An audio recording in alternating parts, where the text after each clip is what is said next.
This is the Classic Auto Mall Show. Broadcast from the studios inside the Classic Auto Mall in Morgantown, Pennsylvania. Just 1 hour west of Philadelphia at Pennsylvania Turnpike exit 298. Featuring nearly 1,000 classic, vintage, and barn-find vehicles for sale under one climate-controlled roof. Now, here's your host, Classic Auto Mall president and the man with all the toys, Stuart Howden.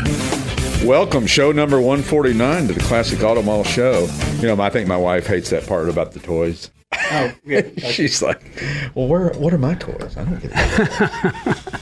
I bought her a car. She got a car. That's right. So, and it's not a bad car. It's a good one. It's a good car. So welcome. Like I said, show number 149. What a crazy week this has been. Monday, 9 cars we sold.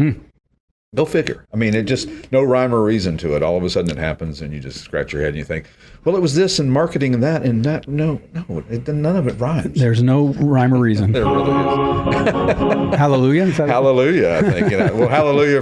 Then Tuesday we sold 2. So right. I don't know. That's the opposite of hallelujah. You need a boo. A big boo. So don't forget to catch us. The first time you'll be able to catch the show is America's Web Radio. No. I take that back. 860 WWDB Talk 860. And then also simulcast on 97.5 HD 2 Philadelphia. In Philadelphia. And you say WW just to break me down. I know. It's WW. I got lectured on that many times. Whatever. And it's Concord d'Elegance, not d'Elegance. And right. Blah, blah, blah. Tomato, and that's right. And all that. Thanks. So appreciate that, JR. You remind me of my grandmother in more ways than just that. Thanks. Did she have a beard? Yeah, she had a nice gray beard. Yeah, right. And glasses. And drove a convertible. So, you know, I mean. Interesting. How perfect is that? The little old lady from Texarkana? Texarkana or something like that. Where did we sell cars, you asked, this week?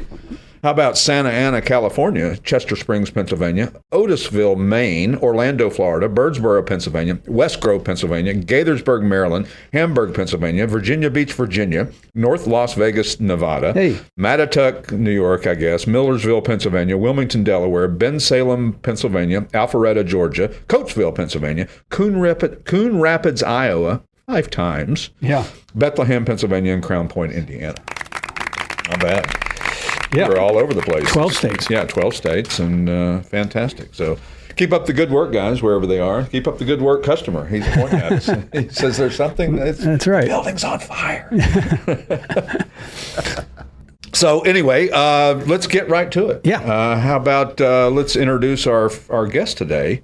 Very distinguished gentleman who's probably down in Florida somewhere today, where he's joining us by Zoom, Mr. George Levy, who is an author of a fantastic book, Texas Legends, Jim Hall and His Chaparrals, and also the president of the Motorsports Hall of Fame. Good morning, George. Good morning, Stuart. Thanks for being on the show with us. We have a mutual friend, Judy Stropus, who kind of makes all this happen for us. She's amazing. There's 1 degree of separation between Judy Stropus and anybody automotive related. And she is one of our Hall of Famers here at the Motorsports Hall of Fame. Well, how perfect is that? It's nice to see the recognition for what her contribution to the sport and the hobby and all of that was. She's obviously more involved now in concours and events and things like that, but her contribution was amazing. I mean, everybody wanted to utilize her services back in the day because she was so damn good at it. She was the best. And, everybody, like you say, Roger Penske, everyone that was anyone in American racing wanted Judy to be in their pit box. I mean, how she did what she did was, I mean, we've done a whole show with her on it, just talking about how she did what she did, and really an amazing career, and nice that she knows so many people that we can get on our show, because, it's not always easy to pull these things off. We try to get, there's different people that we'd love to have, but you just don't call, Hurley Haywood on the phone and say, hey, you want to be on my show? So it's nice to have a little introduction in there. For sure. So I'm knee deep, literally, into your book, Texas Legend, Jim Hall and His Chaparrals. Oh, my God. What an amazing. This just came out just a couple of weeks ago, right? Or a month ago? Yeah, exactly. Not even a month ago. And the official launch was just on the June 29th at the museum in Texas where all the Chaparrals are at. Right. We had a wonderful event there to launch the book. Is that owned by the state or the city or somebody, or does Jim Hall actually own the museum as well too? No, it's the Permian Basin Petroleum Museum. Right. Anybody that wants to go there, there is a wing of the museum devoted to Jim and the Chaparrals. Most of the rest of the museum is about the petroleum industry because that's ground zero of all the great oil production in this country. Sure. And of course, lots of nice flat land to have racetracks and places to test cars and all that. That Rattlesnake Raceway, does it still exist?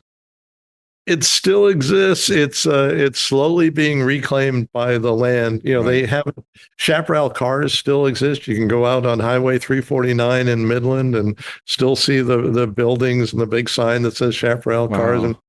And you'd have to go. You can't see it from the road. That's part of the reason why they like the track. But Rattlesnake Raceway is still there, and you can still drive around it. But it's no longer raceworthy or something where you go hard. Sure. But what an advantage to have a track in your backyard when you're building race cars. I mean, not many people had that luxury.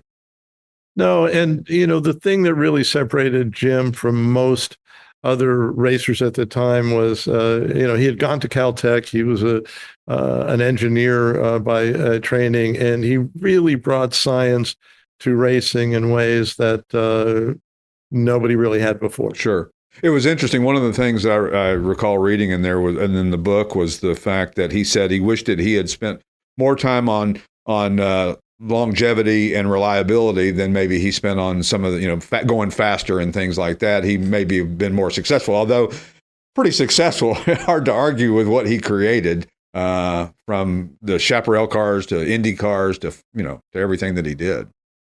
Yeah, I mean, it's amazing that Chaparral won races in every category that they competed in. Sure. Everything from the Indy 500 to 1,000 kilometers, the Nürburgring to the Can-Am. But you're right. I mean, he first and foremost loved innovation, and he couldn't wait to bring new ideas to the racetrack, where some other teams like McLaren was his arch rival, and they focused more on winning championships and maybe not going as wild with the cars and the innovation, but having greater reliability. And in terms of winning championships, that was a great way to go. McLaren dominated the Can-Am for a number of years.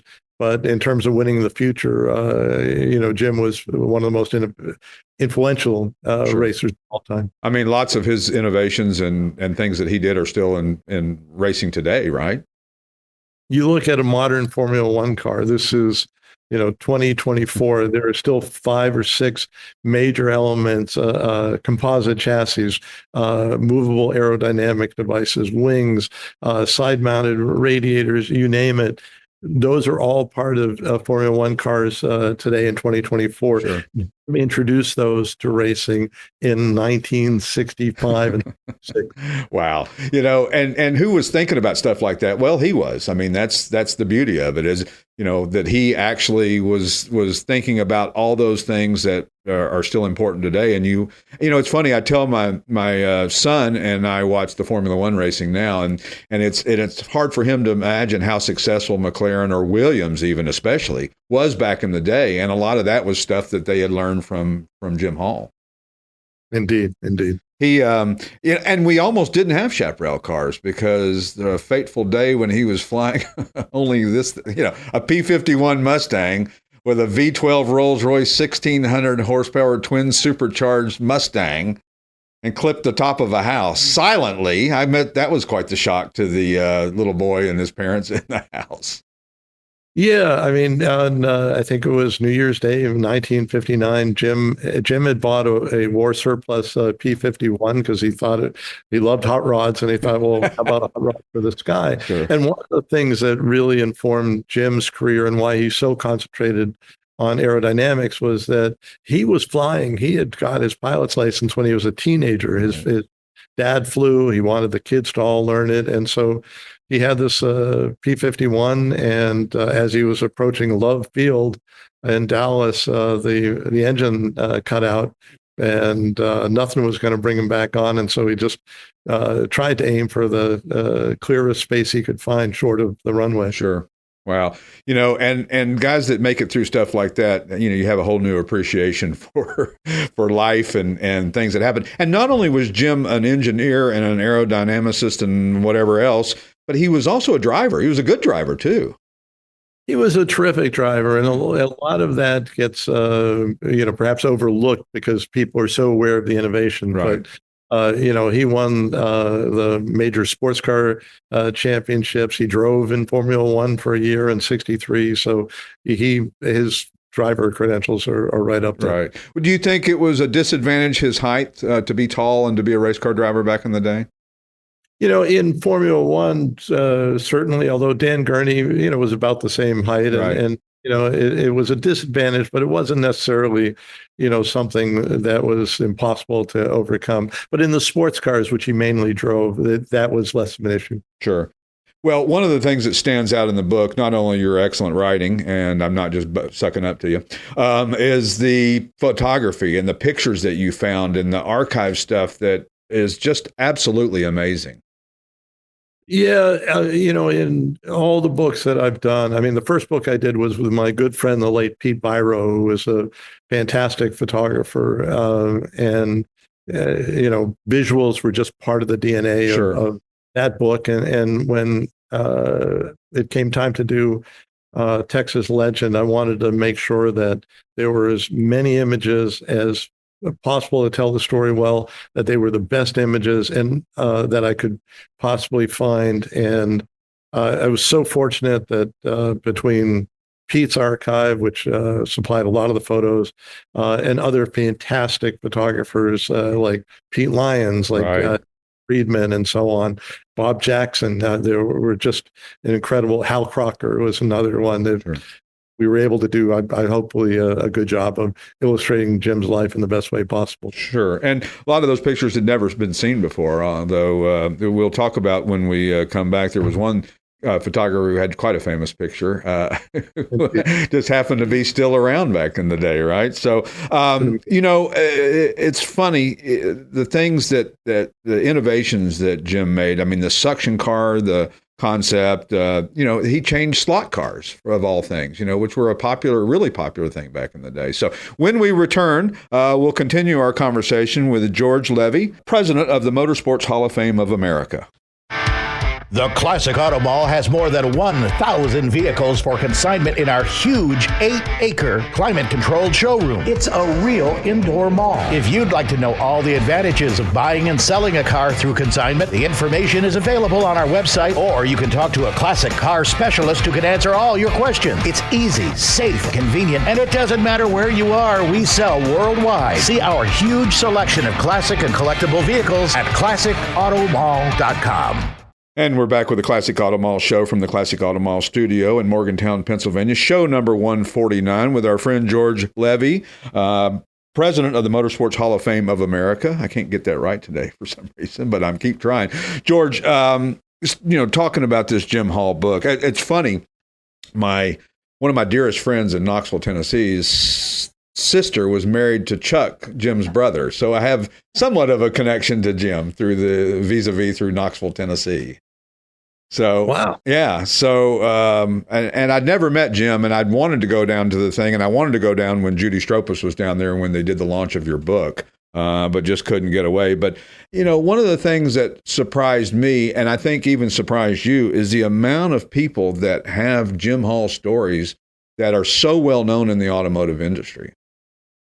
Yeah, I mean, Jim's connection with people over the years was amazing, and that's another sort of hallmark of the books I try to do, which is, there any of the subjects I've covered, including Jim and Chaparral, are things that they've been written about before. So I always sit down at the start and go, what can I do? What can I bring to it that is not there, that will be new to people?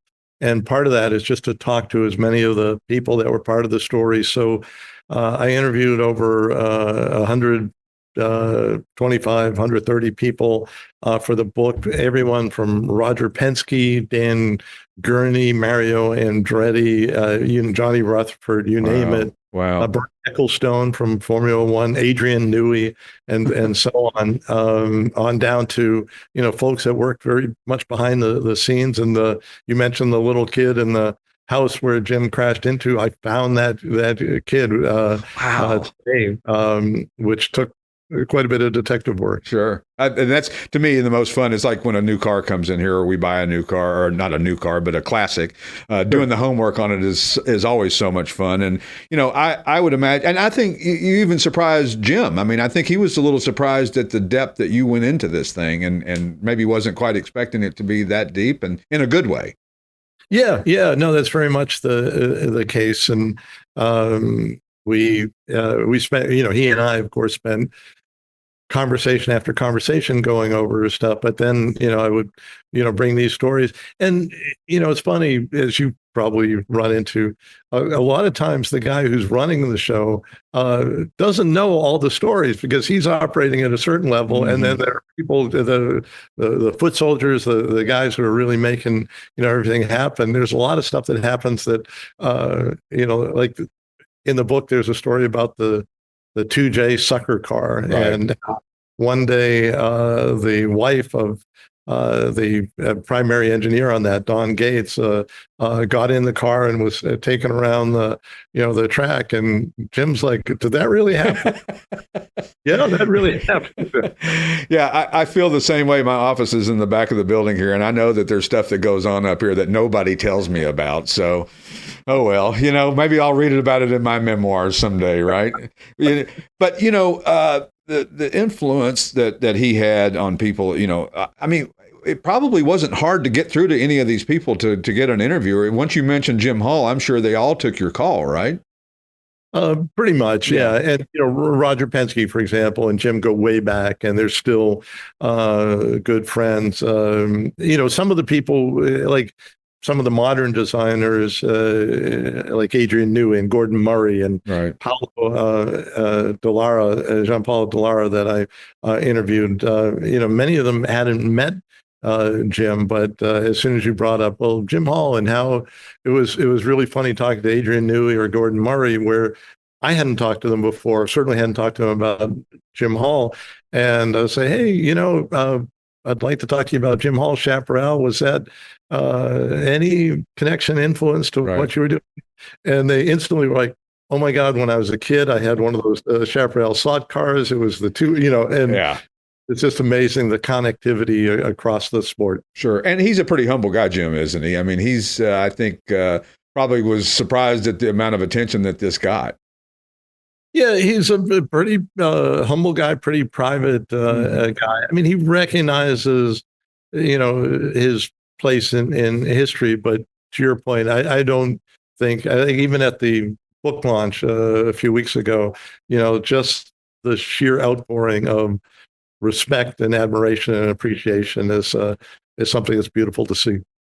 Well, and so many people have such deep respect for any of especially people that we watched, we grew up watching, and we basically grew up watching him. Although a lot of people, like you said, may not have even known who he was if you weren't, if you were just kind of a casual observer of racing back in the day. I mean, you saw the Chaparrals, and you certainly knew they were different than any other car that you saw. But to understand the backstory with it is pretty amazing. And of course, I would imagine that, there were probably things that, I mean, have you kicked yourself and said, oh my God, I wish we'd have included this, or I wish we'd have done this, or, you learned something, especially like at the signing. Did you find out things that you're like, oh, maybe second book? Well, yeah, there have been some people that have posted on Facebook or on social media recently who said, oh, I worked for Jim for a couple of years. And I'm like, oh my gosh, I would have loved to have interviewed them as well. Although at some point you do have to stop researching and start writing. But there were also a lot of stories. One of my favorite stories was that, Jim had a relationship with Chevy R&D, the sort of skunk works at General Motors in the 60s. Run by some brilliant guys, Frank Winchell, Jim Musser, who Jim I talked to at length for the book.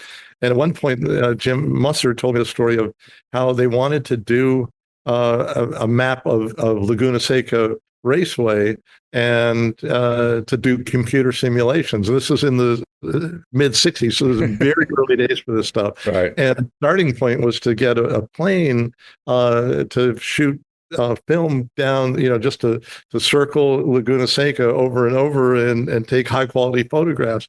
Well, they're in the midst of this when all of a sudden there are military fighters coming up to meet them and take them out of the area because Laguna Seca was right next to a military base. And they didn't, they're like, man, who are these people that are acting suspiciously? So there were a lot of stories that I couldn't even find place for in the book that Well, there's so many things in life that sometimes you have to find a stopping point. You could just go, could keep going down rabbit holes until you're, blue in the face. And unfortunately, that's the beauty of it. Because maybe at some point in time, someday you'll write another or somebody will write another book and add other information. And, I love that.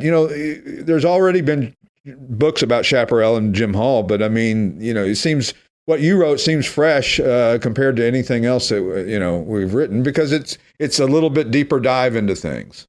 It's a little bit deeper dive, and by the way, those other books are good books and informed are good resources for me. I know the authors, but what's different about this book is that it's about Jim and his entire career. Though the other things that have been written have tended to focus just on the Chaparrals, and Jim had great success in other forms of racing, like Formula 5000 and the second generation Can-Am. They dominated, and most people don't know that story. Well, and birdcage Maseratis and Ferrari Testarossa, the stuff that he drove that he didn't build, is a who's who of collector cars, and you wish you'd kept every one of them. From back in the day. We touched on before we went to break, one of the photographers that you weren't certain that you were going to be able to find turned out to be quite the find for you. Tell us a little bit about Bob Jackson. This is maybe one of the most amazing parts of this whole journey. When you do a book, you never know, exactly where it's going to lead. But I found that all the best photos of Jim's early career as a racer seemed to be taken by the same guy.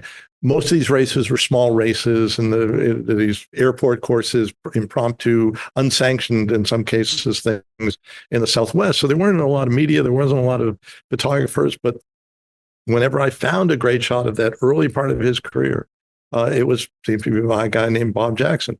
Well, this is the mid to late 50s. And I'm thinking, well, if he was a professional photographer then, he's probably long gone. And I'm just trying to find his archive.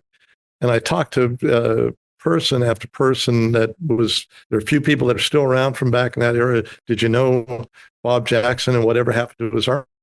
And I got to maybe the last person, literally, that I thought might know. And Jim, of course, knew him, but hadn't talked to him in 40 or 50 years like some of these other people.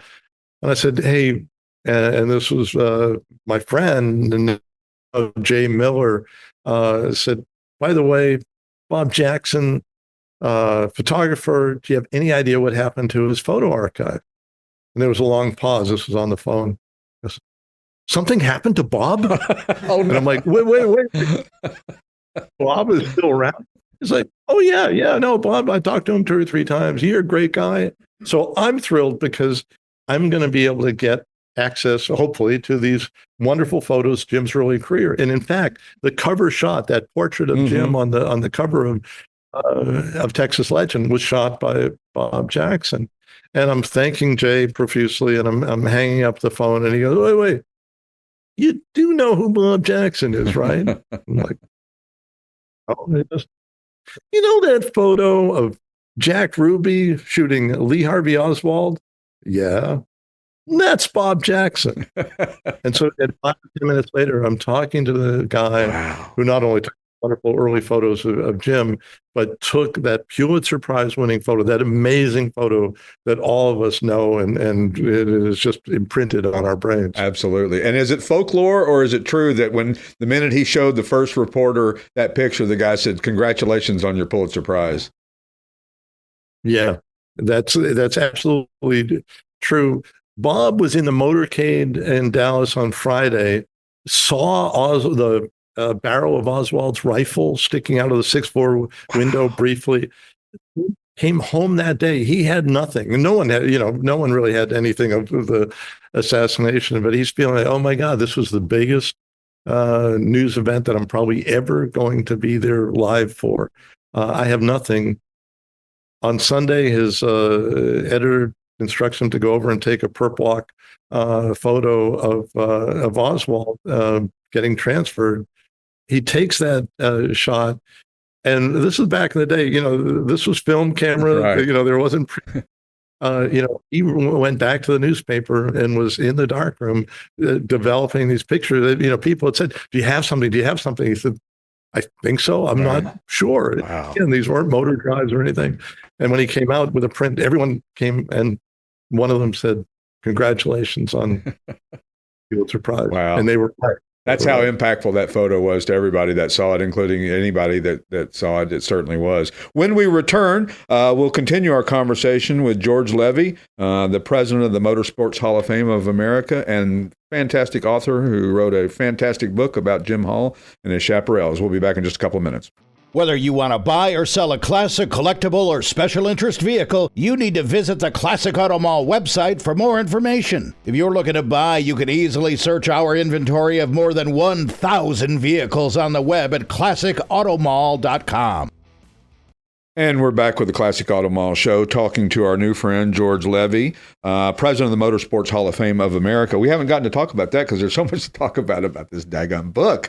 My goodness, it's so great. But the Motorsports Hall of Fame on the grounds of the Daytona International Speedway, how cool is that? That's where you go to work every day? It is. It's World Center. To get to go to work at the World Center of Racing every day is a pretty big thrill. Absolutely, is pretty amazing. And of course, how long so you're the president? How long have you been involved with it? And when did it happen to become at the Daytona Speedway? So it started up in Michigan. The first induction was in 1989. And the Motorsports Hall of Fame of America honors all forms of motorsports. So anything with an engine in it, basically. So every year we have an induction ceremony, and there's one inductee per category: stock cars, sports cars, motorcycles, power boats. We have a giant unlimited hydroplane here inside the museum.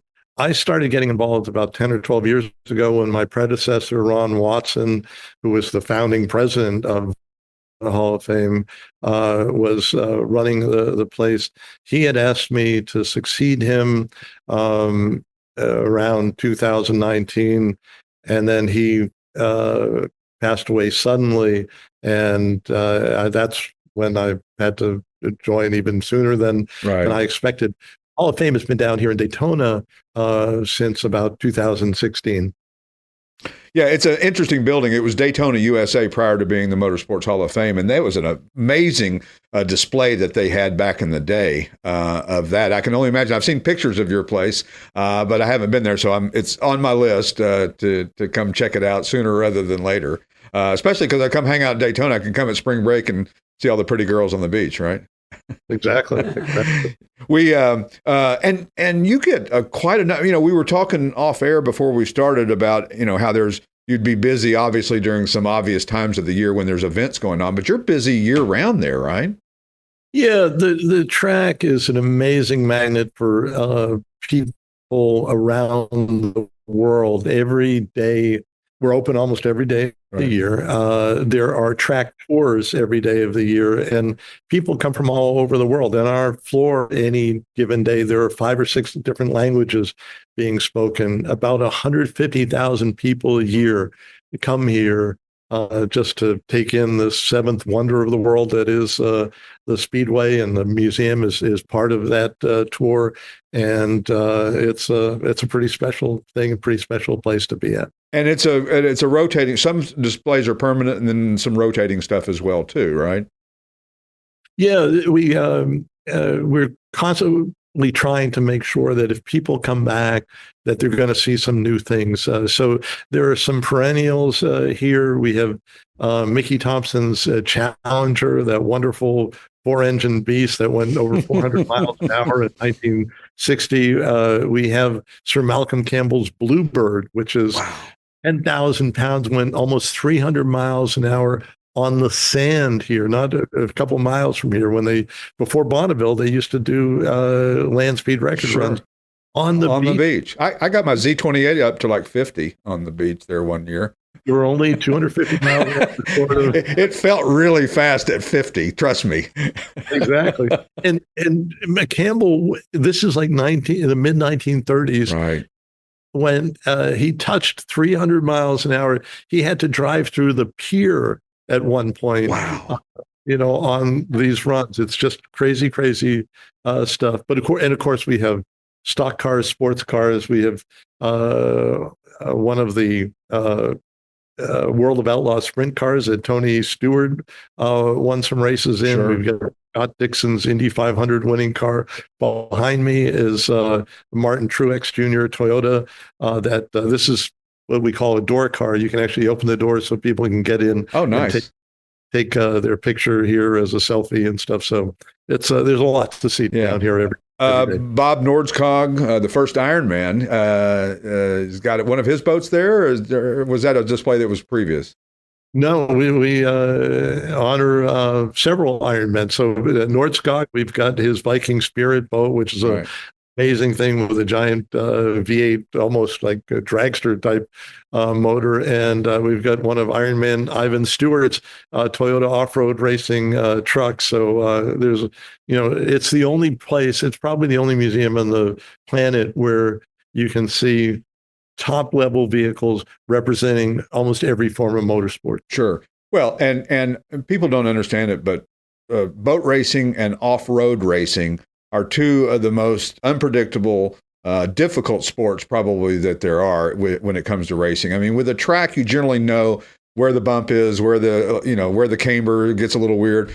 With boat racing, the bottom just drops out from under you. And, off-road racing is, like rallying. It's unpredictable and therefore very difficult. You've seen, I'm sure, unlimited hydroplanes. Oh, my gosh.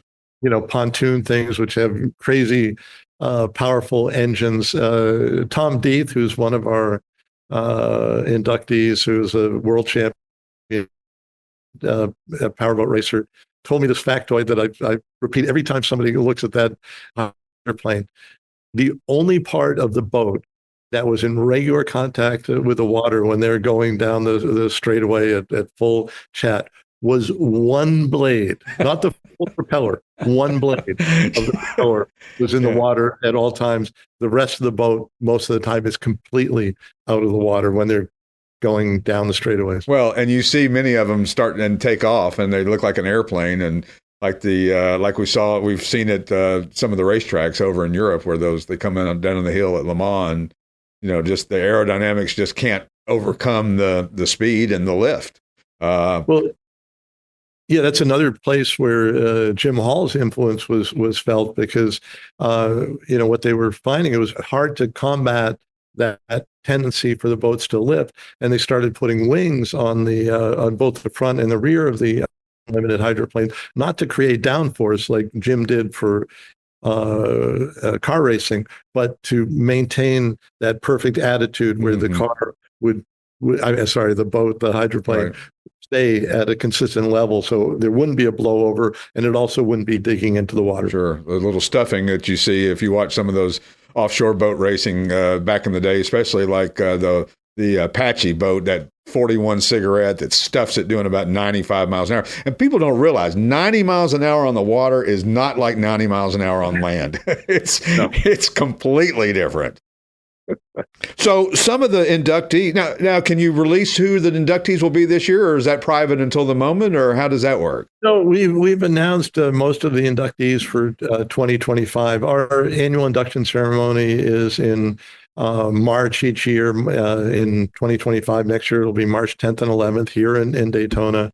And there's we induct 9 people, one from each category, which also makes this the most exclusive Hall of Fame because, for example, the NASCAR Hall of Fame or the International Drag Racing Hall of Fame, the Motorcycle Hall of Fame, they all do great work. Naturally, they're focused on one subject. Sure. So when they have inductions, they may induct 5 or 10 people. We induct 1 each year. So it's a very sort of exclusive group. Dale Jarrett is going to be the Nice. NASCAR inductee.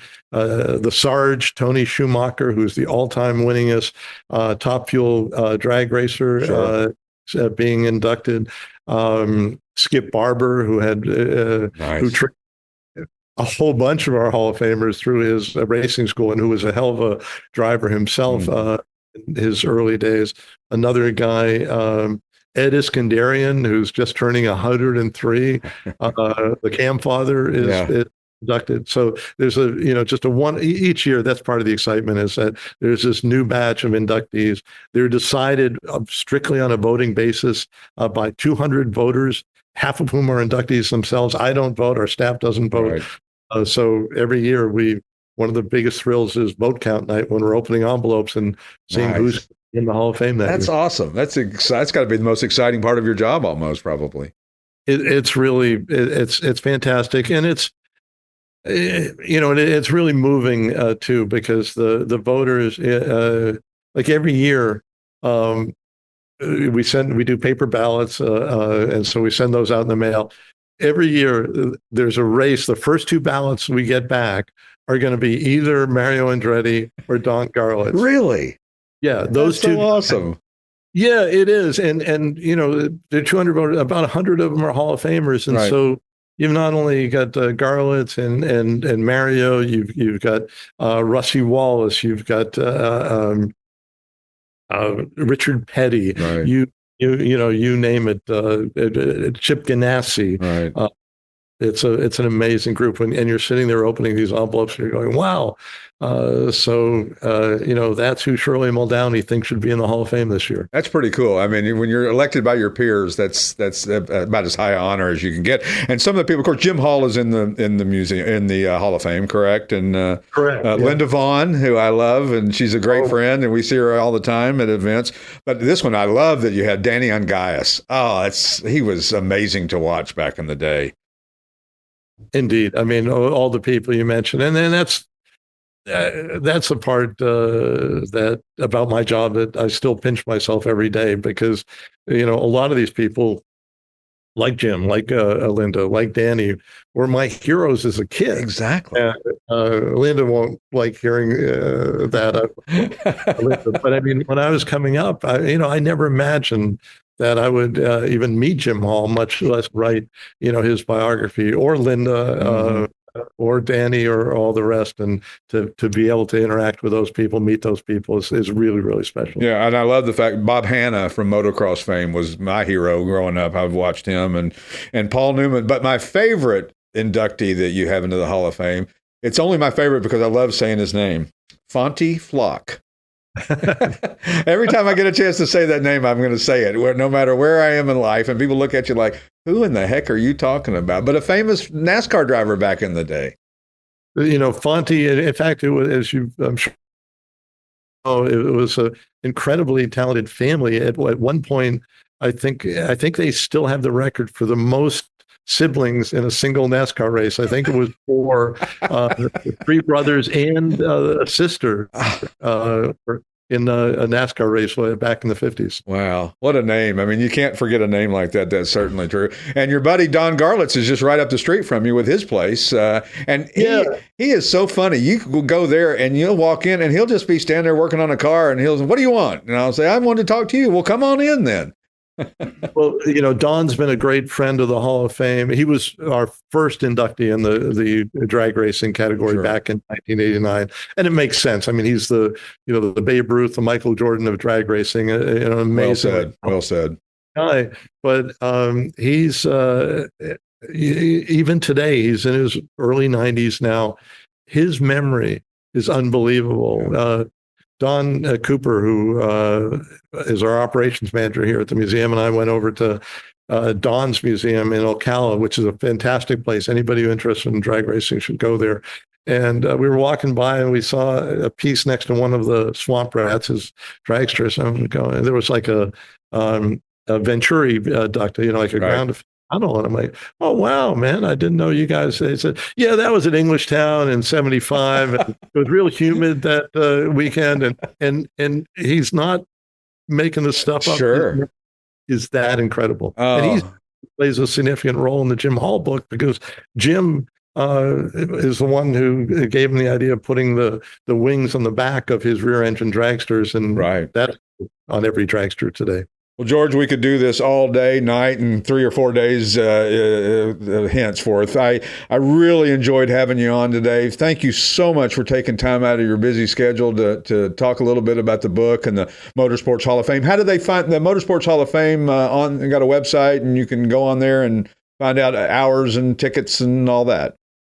MSHF, like motorsportshalloffame.com, is our website. And anybody coming to the Daytona area, if you take a track tour, you can go to the Daytona International Speedway website and have access to us as well. That's fantastic. George Levy, thanks so much for being on. We'll see you next time. Take care. We'll be back in just a couple of minutes. Buying and selling via consignment is safe, easy, and secure. We advertise, sell, and ship worldwide. And if you'd like to know all the advantages of selling your car through consignment, the information's available on our website, or you can talk to a classic car specialist who can answer all your questions. Plus, you can easily search our inventory online at classicautomall.com. And we're back with the Classic Auto Mall show from the Classic Auto Mall studio in Morgantown, Pennsylvania. What a fantastic guest. We just had George Levy, rhymes with Chevy.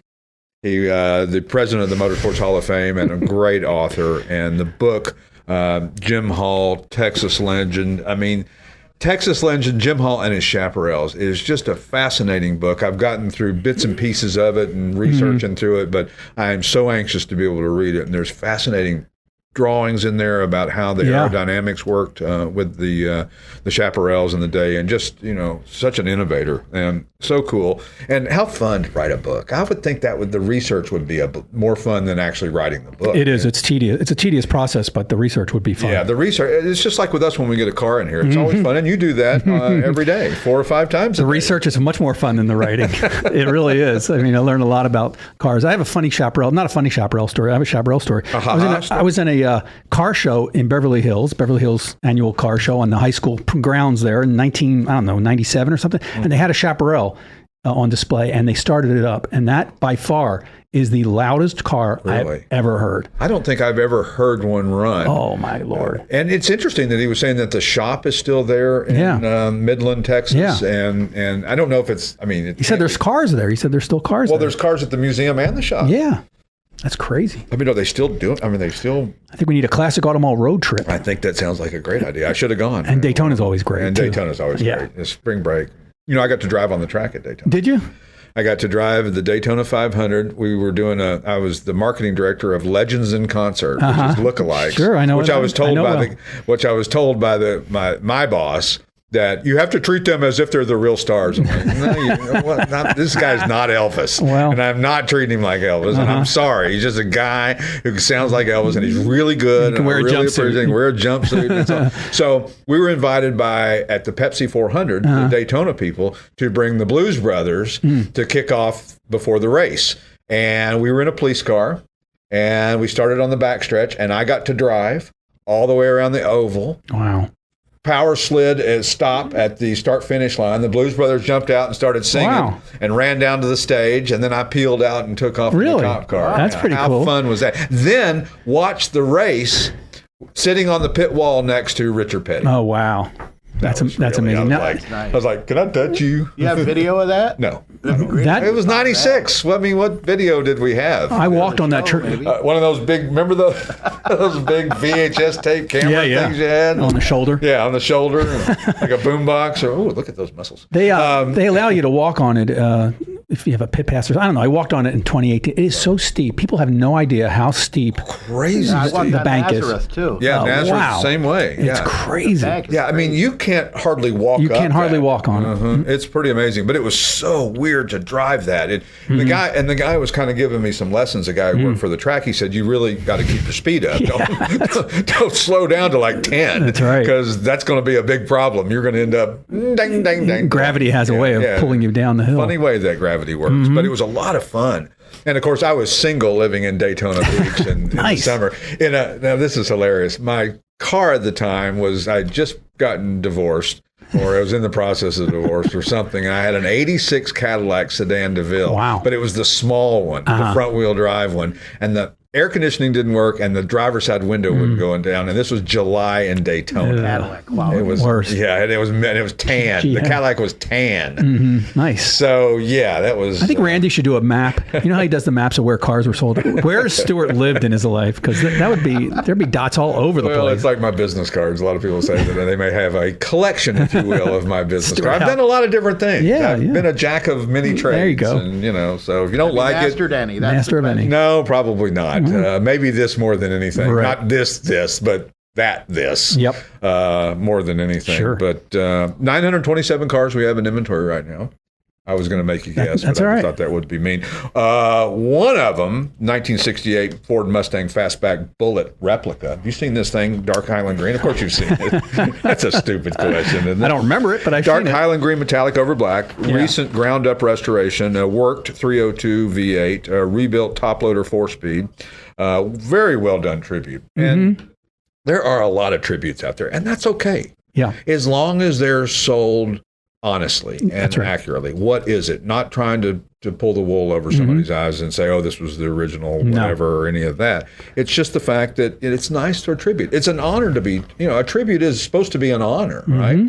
And you're honoring the fact that you love that car and you love that movie. I watched the chase scene from Bullitt last night. Just happened to be on YouTube looking at something, and there it was. And I don't think you can legally pass by the chase scene on Bullitt on YouTube and not watch it without the car police coming to your house and pummeling you. I think that's. Now I got the fact wrong in this description. Well, I made a little reference to the Charger. Because we didn't have a 68 Charger in stock at the time, and so we couldn't do the chase scene.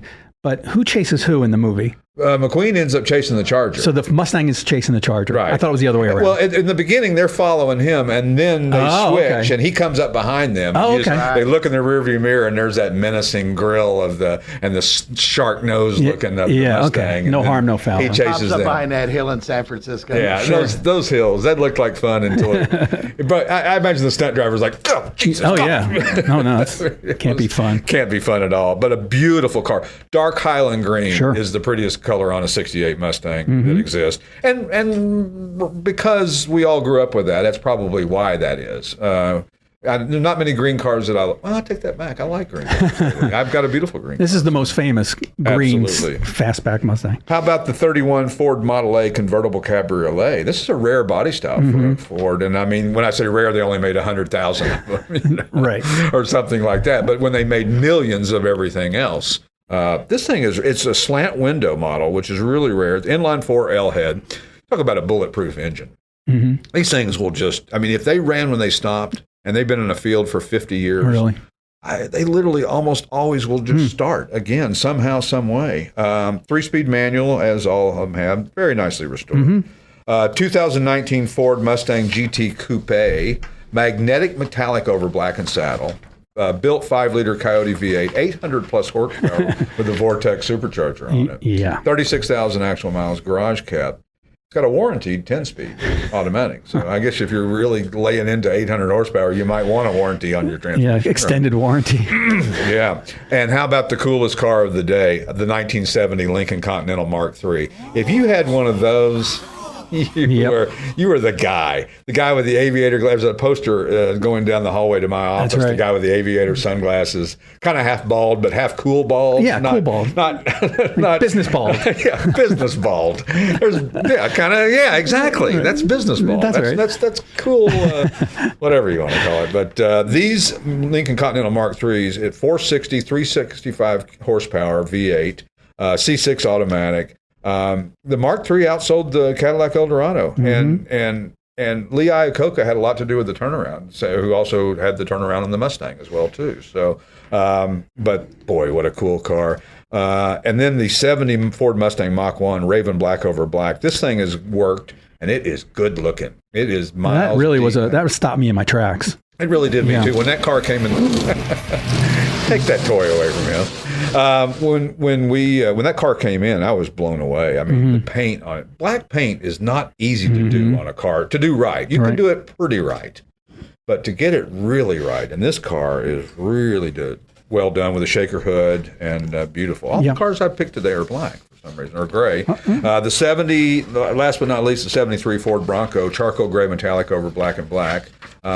Fully restored, 302 V8, new leather seats, 4-speed. This thing's menacing looking, isn't it? Yeah, it just got that look like, don't mess with me. They are. Dare you to knock this battery off my shoulder. They are very masculine. They're very masculine. They're tough. Beautiful. Although we sold one to I remember a husband and wife came in, and the wife wanted the Bronco, big Bronco. Yeah, I mean, they're cool. I think a lot of people are cool. I think people are appreciating them because you see more and more of them, especially on all the auction houses now. Yeah. Almost every auction you see has 10 or 12 or 15 Broncos and Blazers or International Scouts. Or I like the Jeep pickups. I like to see more of those. Those J10 Jeep pickups. Right. Those are really cool, and especially. Believe it or not, I'm going to say this, resto-modded. One of those is really cool. And I wouldn't mind having a Grand Cherokee or a Grand Wagoneer, preferably a 91 the last year they made, with the modern Hemi in it. Dennis Collins did one of those with that red. Yeah, that's right. The red with the wood grain. Oh, yeah. That thing would just smoke the tires for a mile. I think he sold that at auction too. I think he did too. I should have bought that. That's cool. Should have been on my list. My list now comprises of a boat. Now I'm looking at somehow I've got not just from our conversation with George. No. I was already thinking boats before that. Been looking at the Donzi 22 Classic. Oh yeah. You know nothing about You showed me those. You know I do now. I know. I don't. This thing is they're so cool. And Kathy goes, we were watching a video on YouTube about it. My wife said, we're not going to go that fast, are we? Oh, no. Of course not. It sounds faster than it is. And now, we're somewhat landlocked in Morgantown, Pennsylvania. However, I found a lake. You found it. I found a lake. You cross it in 2.2 seconds. Yeah, exactly. Yeah, right. The Blue Marsh Recreation Area. That's just up off of near Reading Airport, Burnville Road. Beautiful area. I never knew it existed. We've been wanting a boat, but we couldn't justify a boat when you have nowhere to boat. Right. And going down to the Chesapeake, first of all, you need a pretty large boat because it gets a little rough down there. And it's salty, and it's not just being out on the lake in a 21-foot ski boat. This is serious boating that weather can come up on you quickly, and you can be far away from wherever you're going. So it requires a little bit more in-depth thought and all that.